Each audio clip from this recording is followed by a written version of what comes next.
Hello guys, welcome to our channel Tanishta's Diary. Today this is our first vlog. আমি অর্পিতা তোমাদের সামনে আজকে একটা আমি রেসিপি করে দেখাবো যেটা হলো কিমা দিয়ে বড় ছোলার তরকারি, যেটা ঘুগনিও বলতে পারো। তো ঘুগনি আমরা কে না খাই বলো, সবারই তো ঘুগনি পছন্দ। তবে যদি এটা বাড়ির রান্না হয়, একটু অন্য স্বাদের হয়, তাহলে তো ভালোই হয়, তাই না? তো দেখে নাও আমি এই ঘুগনি রান্না করার জন্য কি কি নিয়েছি। তো দেখিয়ে দিচ্ছি, দেখো আমি বড় ছোলাগুলো অলরেডি একটুখানি বেকিং সোডা, একটু নুন দিয়ে আমি অলরেডি সিদ্ধ করে রেখেছি। এখানে নুন, পরিমাণ মতো নুন দেবে, হলুদ আছে, তেজপাতা আছে, গোটা গরম মশলা নিয়েছি, ধনে গুঁড়ো, একটু আমি গোলমরিচ গুঁড়ো নিয়েছি, আর এখানে একটু কস্তুরি মেথি নিয়েছি, আর একটু পরিমাণ মতো মিষ্টি। এখানে আমি দেখো জিরে, আদা, রসুন, টমেটো সব আমি নিয়ে রেখেছি, যেটা আমি পেস্ট করে নেব। তো আমি আগে এটাকে পেস্ট করেই নিচ্ছি তোমাদের সামনে।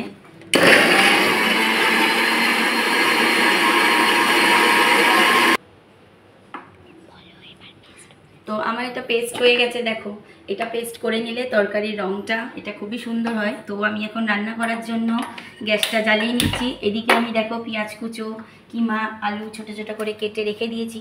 তো আমি এবার রান্নাটা তাহলে স্টার্ট করছি, চলো তোমরা তাহলে দেখতে থাকো। তো আমি প্রথমেই কড়াইতে তেল দিয়ে দিলাম। তোমরা পরিমাণ মতো তোমরা বুঝেই দেবে তেল, কারণ তেল তো প্রত্যেকেই সমান পছন্দ করো না, না কেউ একটু বেশি তেল পছন্দ করো, কেউ একটু কম তেল। তো সেক্ষেত্রে আমি কড়াই তেল দিয়ে দিচ্ছি, তেলটা একটু গরম হতে দাও। তো গাইস দেখো আমার এখানে তেলটা গরম হয়ে গেছে। তো আমি এর মধ্যে দিয়ে দেব তেজপাতাগুলো দিয়ে দিলাম, একটু গোটা গরম মশলা দিয়ে দিলাম, দিয়ে একটু নেড়ে নেব।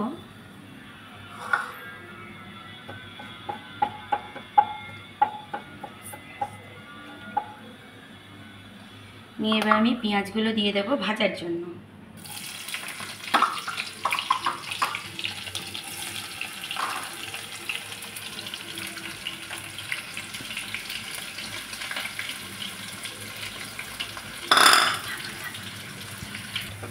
তো গাইস তোমরা দেখতেই পাচ্ছ পেঁয়াজগুলো একটু কালার চেঞ্জ হওয়া পর্যন্ত আমি পেঁয়াজগুলো ভেজে নিয়েছি। তো এবার পেঁয়াজ ভাজা হয়ে গেছে। তো আমি এর মধ্যে এবার আমার এই টুকরো কেটে রাখা টুকরো আলুগুলোকে আমি দিয়ে দিচ্ছি এর মধ্যে।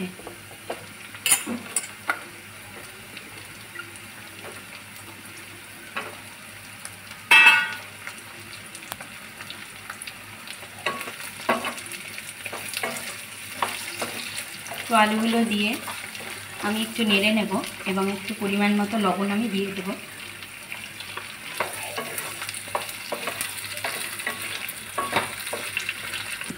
লবণটা পরিমাণ মতো। এবার আমার আলুটাও ভাজা হয়ে গেছে। তো আমি এবার ছোলাগুলোকে আস্তে আস্তে দিয়ে দিচ্ছি এর মধ্যে।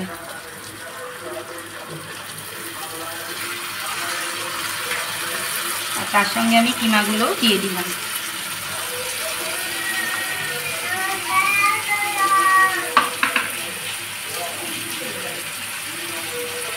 এবার আমি একটু ভালো করে নেড়ে নিচ্ছি, কারণ আমি তো অলরেডি আগে স্বাদ মতো লবণটা দিয়ে দিয়েছিলাম।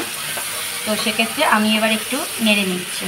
তো একটু কষে নিচ্ছি, নিয়ে আমি এবার এর মধ্যে সব একে একে মশলাগুলো দিয়ে দেব। তো আমি এখানে দিয়ে দিচ্ছি একটু ধনে গুঁড়ো,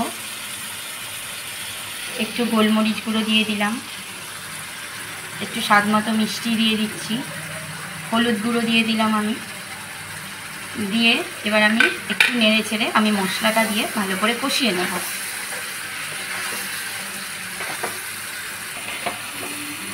তো আমি এবার মশলাটা দিয়ে দিলাম, মশলাটা দিয়ে আমি ভালো করে কষিয়ে নিচ্ছি। এবার একটু আমি শাহি সানরাইজ গরম মশলা একটু দিয়ে দিলাম, দিয়ে আমি এবার এটা ভালো করে কষিয়ে নেব যতক্ষণ না তেল ছাড়ে। তেল ছাড়া হয়ে গেলে আমি এতে কষিয়ে জল দিয়ে দেব। তারপরে রান্না হয়ে গেলে তোমাদের আমি অবশ্যই দেখাবো। গাইস আমার রেসিপিটা অলমোস্ট রেডি হয়ে গেছে। তো এই পর্যায়ে আমি এখানে এর মধ্যে একটুখানি কস্তুরি মেথি ছড়িয়ে দেব, একটু গরম মশলা দেব, আর একটু ঘি দিয়ে দেব। দিয়ে একটু ঘি দেব, দিয়ে আমি একটু নাড়বো, নেড়ে চেড়ে নামিয়ে ফেলবো এই পর্যায়ে। তো তোমরাও এইভাবে একবার ট্রাই করে দেখো রান্নাটা, আশা করছি ভালো লাগবে খেতে। আর যদি ভালো লাগে আমাকে কমেন্টে জানিও, আর এরপরে তোমরা কোন রান্নার ভিডিও দেখতে চাও আমাকে অবশ্যই কমেন্টে জানাতে ভুলবে না কিন্তু। আর আমার চ্যানেলটা সাবস্ক্রাইব করে দিও, আর পাশে থাকা বেল আইকনটা প্রেস করে দিও। বাই।